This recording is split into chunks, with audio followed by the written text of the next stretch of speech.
रागद्वेषवियुक्तैस्तु विषयानिन्द्रियैश्चरन् आत्मवश्यैर्विधेयात्मा प्रसादमधिगच्छति। आत्मा की विधि को प्राप्त प्रत्यक्षदर्शी महापुरुष राग द्वेष से रहित वश में की हुई अपनी इंद्रियों द्वारा विषयान चरण विषयों में विचरता हुआ भी प्रसाद मधिगच्छति अंतःकरण की निर्मलता को प्राप्त होता है। वो अपनी भाव दृष्टि में रहता है। महापुरुष के लिए विधि निषेध नहीं रह जाते, उसके लिए कहीं अशुभ नहीं रहता जिससे वो बचाव करे, तथा उसके लिए कोई शुभ शेष नहीं रह जाता जिसकी वो कामना करे।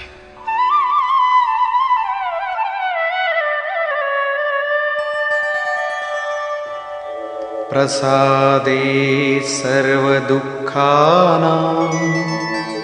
हानिरस्योपजायते प्रसन्नचेतसो याशु बुद्धिः पर्यवतिष्ठते। भगवान के पूर्ण कृपा प्रसाद भगवत्ता से संयुक्त होने पर इसके संपूर्ण दुखों का अभाव हो जाता है। दुखालयम अशाश्वतम संसार का अभाव हो जाता है और उस प्रसन्न चित्त वाले पुरुष की बुद्धि शीघ्र ही अच्छी प्रकार स्थिर हो जाती है। किंतु जो योग युक्त नहीं है उनकी दशा पर प्रकाश डालते हैं।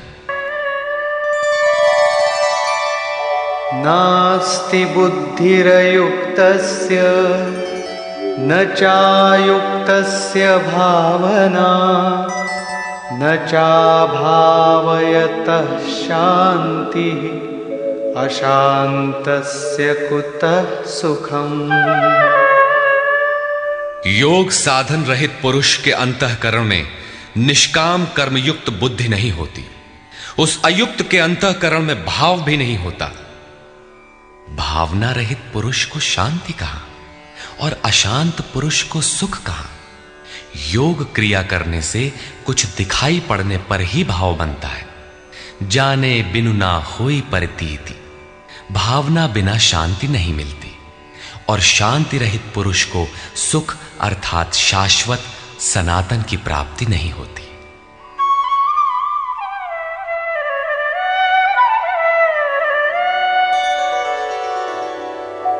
इंद्रियाणां हि चरतां यन्मनोनुविधीयते तदस्य हरति प्रज्ञां वायुर्नावमिवाम्भसि। जल में नाव को जिस प्रकार वायु हरण करके गंतव्य से दूर कर देता है, ठीक वैसे ही विषयों में विचरण करती हुई इंद्रियों में जिस इंद्रिय के साथ मन रहता है वो एक ही इंद्रिय उस अयुक्त पुरुष की बुद्धि को हर लेती है। अतः योग का आचरण अनिवार्य है।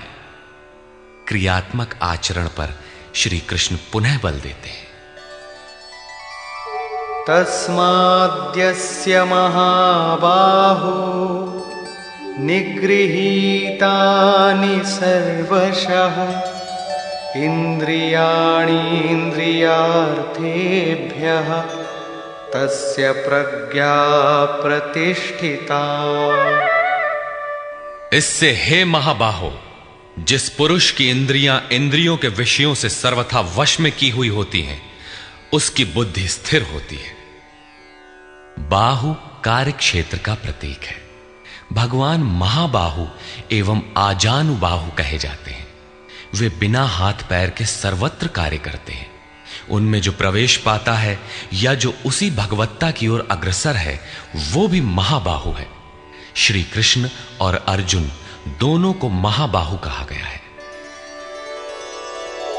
या निशा सर्वभूतानां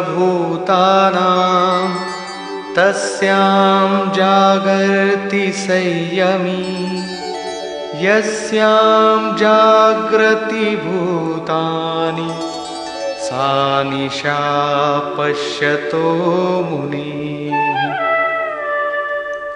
संपूर्ण भूत प्राणियों के लिए वो परमात्मा रात्रि के तुल्य है, क्योंकि दिखाई नहीं देता, न विचार ही काम करता है, इसलिए रात्रि सदृश है। उस रात्रि में परमात्मा में संयमी पुरुष भली प्रकार देखता है, चलता है, जागता है, क्योंकि वहां उसकी पकड़ है। योगी इंद्रियों के संयम द्वारा उसमें प्रवेश पा जाता है। जिन नाशवान सांसारिक सुख भोग के लिए संपूर्ण प्राणी रात दिन परिश्रम करते हैं, योगी के लिए वही निशा है। रमा विलासु राम अनुरागी, तजत बमन जिमि जन बड़ भागी। जो योगी परमार्थ पथ में निरंतर सजग और भौतिक ऐषणाओं से सर्वथा निष्प्रिय होता है, वही उस इष्ट में प्रवेश पाता है। वो रहता तो संसार में ही है, किंतु संसार का उस पर प्रभाव नहीं पड़ता। महापुरुष की इस रहने का चित्रण देखें।